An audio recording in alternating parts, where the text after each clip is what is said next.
আসসালামু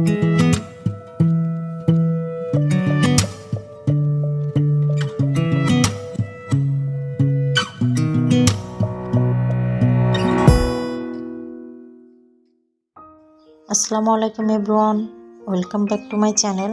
সবাই কেমন আছেন? আশা করতেছি আল্লাহর অশেষ রহমতে আপনারা সবাই ভালো আছেন। আর আমি আর আমার পরিবারের সবাই আপনাদের দোয়া এবং ভালোবাসায় আল্লাহর অশেষ রহমতে অনেক অনেক ভালো আছি। ফুল আর গাছ কে না ভালোবাসে? সবাই কম বেশি ফুল আর গাছকে ভালোবাসে এবং পছন্দ করে। তো আজকের ভিডিওটা আমি মূলত শুরু করছি আমার যে আর্টিফিশিয়াল ফুলটা টবটা ছিল সেটা দিয়ে। আসলে এই ফুলের টবটা আমি বাণিজ্য মেলা থেকে নিয়েছিলাম গত 1-1.5 বছর আগে।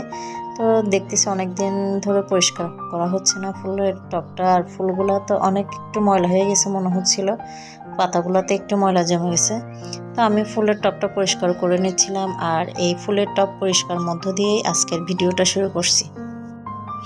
যেটা আমি আগেও বললাম যে ফুল আর গাছ সবাই ভালোবাসে, সেটা আর্টিফিশিয়ালি হোক, কাগজের হোক, আর অরিজিনাল গাছের হোক, ন্যাচারাল হোক, যেটাই হোক না কেন সবাই কিন্তু ফুল আর গাছ ভালোবাসে।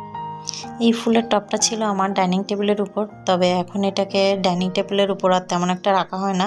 আমার কিচেনেই বেশিরভাগ সময় রাখা হয় অন্যান্য গাছের সাথে। তো এইটা আমি যেহেতু কিচেনে রাখা হচ্ছে, দেখতেছি একটু তেল চিটচিটে ভাবও চলে আসছে, সেই জন্য আমি কিছুটা পাউডার পানি দিয়ে ধুয়ে নিছিলাম। আর পাউডার পানি দিয়ে ধোয়ার কারণে আমার মনে হচ্ছে এটাতে একটু রং উঠতেছে, কারণ এর আগেও আমি 2-1 বার ধুইছিলাম, এটা 2-3 বার ধোয়া হয়েছিল, কিন্তু এটা দিয়ে তখন তেমন একটা রং ওঠে নাই। কিন্তু সময়ের সাথে সাথে নাকি এই পাউডারের জন্য এটার রং চলে গেল আজকে অনেকটাই, তো সেটা বুঝতে পারলাম না। যাই হোক, আমি এটাকে ফ্রেশ পানি দিয়ে ভালোভাবে ধুয়ে নিচ্ছিলাম যেন ময়লাটা না থাকে, আর যে রঙগুলো উঠছে ওগুলো যেন ছড়ায় না পড়ে, সেই জন্য। ফাইনালি ধোয়ার পরে দেখেন এটা অনেক চকচক করতেছে আগের থেকে, যেটা অনেক কিছুদিন ধরে একটু ফ্যাকাশে ফ্যাকাশে মনে হচ্ছিল আমার কাছে ভিডিওতে বা যে কোনো জায়গায় রাখলে আমার মনে হচ্ছিল ফ্যাকাশে দেখাচ্ছে, কিন্তু আজকে অনেক ক্লিয়ার হয়েছে। তারপরে আমার সংসারের যে কাজগুলো ছিল, কিছু ধোয়াপালা ছিল, আমি সেগুলো ধুয়ে নিচ্ছিলাম। তো যাই হোক, ধোয়াপালা তো চলবে, কাজও চলবে, সংসার যেহেতু আছে, মানুষের জীবনযাত্রা যেহেতু চলতেছে, আর আল্লাহ যেহেতু আহারের জন্য একটা পেট সৃষ্টি করে দিছে জীবনযাত্রার জন্য, এগুলো তো চলতেই থাকবে। তো সবাইকে এই ফাঁকে কিছু কথা বলতে চাই। ছোট বড় যে যেখান থেকে আমার ভিডিওটা দেখতেছেন সবাইকে আমি আন্তরিকভাবে অনেক অনেক ধন্যবাদ জানাচ্ছি যে আপনারা সময় দিয়ে বা সময় নিয়ে আমার ভিডিওটা দেখতেছেন। যদি আমার ভিডিওটা আপনাদের সামান্য পরিমাণও ভালো লেগে থাকে, প্লিজ ভিডিওতে একটা লাইক দিয়ে যাবেন।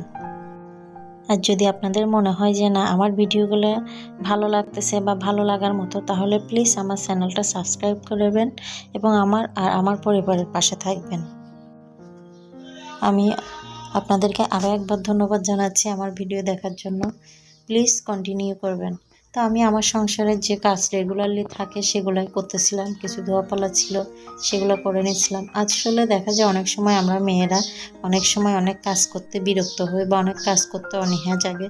তো আসলে দেখি একটা জিনিস সবসময় খেয়াল করলে দেখবেন, যে কোনো কাজ আপনি, সেটা যে কোনো কাজ বলেন, ঘরের বা বলেন বাহিরের বলেন, আপনি একবারে আন্তরিকতা থেকে আর ভালোবাসা থেকে কাজটা করলে আপনার কাছে কাজটা কখনোই কঠিন মনে হবে না বা কোনো কষ্ট লাগবে না। সবসময় চেষ্টা করবেন কাজটা একবারে মানে নিজের আন্তরিকভাবে করার জন্য, নিজের মনে করে নিজের জন্য করতেছেন ওরকম ফিল করে যদি আপনি যে কোনো কাজ করেন, দেখবেন যে সব কাজই আপনার জন্য সহজ হয়ে যাবে। তো আমি আমার রাতে রান্না করব, সেই জন্য কিছু আলু ছিলে নিচ্ছিলাম। অনেক ভাইয়ারা আছেন, অনেক আপুরা আছেন যারা ভিডিও দেখেন কিন্তু ভিডিওতে কোনো লাইক দেন না। প্লিজ রিকোয়েস্ট করব, যারাই ভিডিওগুলো দেখবেন তারা, আমার ভিডিও না, যাদের ভিডিওই আপনারা দেখেন না কেন, ভিডিও দেখার পরে বা দেখার শুরুতে আপনারা একটা লাইক দিয়ে তারপরে ভিডিওটা কন্টিনিউ করবেন।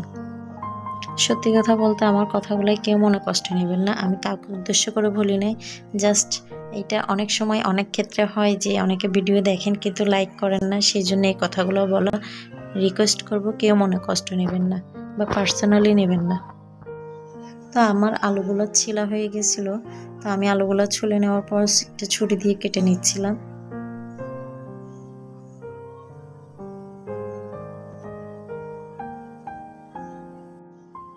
আমার রাতের জন্য কিছু রান্না করা তরকারি ছিল, সেই জন্য আমি আজকে বেশি কিছু রান্না করব না। আর বাচ্চারা তো মাছের তরকারি খেতে চায় না, আর যেটা রান্না করা তরকারি আছে ওটা মাছেরই, ছোটো মাছের।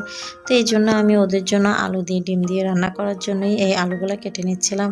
আর আমার ক্যামেরার এক ফাঁকের কর্নারে আপনারা দেখতে পাচ্ছেন আমার বাচ্চারা কি করতেছে, ঘরে দুষ্টুমি।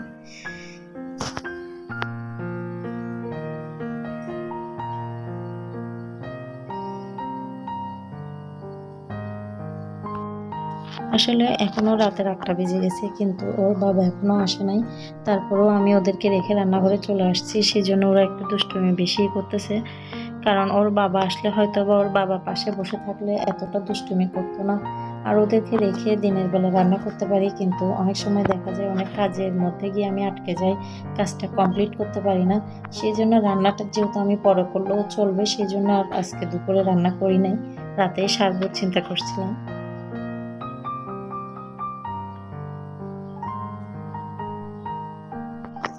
আজকের আলুগুলো আমি একটু বড় বড় করে কেটে নিয়েছি, আমার নানির মতো করে। আমার নানিকে দেখি অনেক সময় আলু রান্না করার সময় এভাবে বড় বড় করে কেটে নেয়। উনি এভাবে বড় বড় কেটে কেটে অনেক সময় দেখি নিরামিষও রান্না করলে অনেক ভালো লাগতো আমার কাছে। তো সেই হিসাবে ওনার মতো করে রান্না করার চেষ্টা করছি আজকে আমি। আর যেটা আপনারা বরাবরই দেখেন, আমি সবসময় আমার এই সালাদ কাটারটা দিয়ে পেঁয়াজ কাটার চেষ্টা করি। আজকেও সেরকম করে পেঁয়াজগুলো কেটে নিচ্ছিলাম, কারণ এটা দিয়ে কাটলে আমার পেঁয়াজগুলো মনে হয় অনেক সুন্দর হয় কাটাটা, এটাই বলবো। সেই জন্য আমি এটাই সবসময় ইউজ করার চেষ্টা করি। আর আমি চুলায় কড়াই বসাই দিয়ে একটা হাঁড়িতে একটু তেল দিয়ে দিছি আলুগুলো রান্না করার জন্য। আসলে দেখা যায় যে আমরা রান্না করার সময় অনেকে অনেক ধরনের ভাবে রান্না করে থাকি, আমিও ঠিক সেরকমই, বা আমারটা আপনাদের ভালো নাও লাগতে পারে। যে আমার আলুগুলো কষানো হয়ে গেছে দেখছেন, এটা আসলে এভাবে কষাই। আমি এখানে কিছু লাস্টে ডিমগুলো আমি হাফ বল করে তারপর ডিমগুলো এখানে অ্যাড করব। আজকে সিদ্ধ করি নাই, কারণ অনেক সময় দেখা যায় সিদ্ধ ডিম আমার বাচ্চারা খেতে পছন্দ করে না। তা আমি আজকে ভাবলাম একটু হাফ বল করে রান্না করে দেখি ওরা খাবে।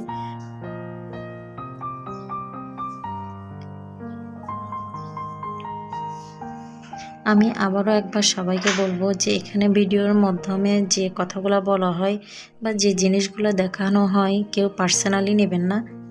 জাস্ট এখানে দেখানোর জন্য বা সৌন্দর্য বাড়ানোর জন্য অনেক সময় অনেক কথা বলা হয় বা অনেক কিছু দেখানো হয়। তো আমি হাফ বল করে রাখা ডিমগুলো আমি কিছুটা ইয়ার মধ্যে দিয়ে দিচ্ছিলাম, আলুর মধ্যে দিচ্ছিলাম। এগুলো শুধু আমাদের আজকে রাতের খাবারের জন্য রান্না করতেছিলাম আমি অল্প করে, যেহেতু ওর বাবার কালকে অফিস বন্ধ থাকবে, সেই জন্য আমি অল্প করে রান্না করতেছিলাম তরকারিটা। তো এটা আমি অনেকক্ষণ জাল করে নেওয়ার পরে দেখাচ্ছি। আর ফাইনালি এখন চুলাটা বন্ধ করে দিব। দেখেন আমার তরকারিটা কেমন হয়েছে।